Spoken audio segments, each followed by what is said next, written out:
ஒரு பிறவியை பெரும்பாடான் இக்காலத்து 7 பிறவிக்கும் சிறப்பு என்றால் அதைவிட சிறப்புண்டோ இவ்வுலகில்? சான்றோருக்கு சென்ற இடமெல்லாம் சிறப்பு. நன்றாய் சொன்னார் அன்றே அவ்வை மூதாட்டி. கற்றோர் கண்ணுடையோர் கல்லாதோர் முகத்திரண்டு புண்ணுடையோர் என்றார் வள்ளுவர். அறிவற்றம் காக்கும் கருவியே கல்வி. மனிதனின் ஊனக்கண்ணை திறக்கும் ஞானக்கண்ணல்லவா கல்வி. உயிரோட்டமான கல்வியே உயர்ந்தது. வழுக்க நிலத்தின் ஊன்றுகோல் அதுவே. ஒழுக்கமிக்கவனாக ஒருவனை மாற்றுவதும் கடமை தவறா கண்ணியவானாய் காலம் முழுவதும் வாழ வைப்பதும் கல்வியே.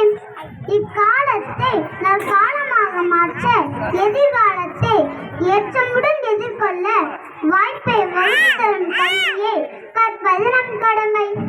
கல்வி என்பது உரிமையடா, அதை கற்பது நமது கடமையடா. கல்வி என்பது உரிமையடா, அதை கற்பது நமது கடமையடா. வாழ்வில் உயர வளமையில் சிறக்க கல்வி கற்பது கடமையடா.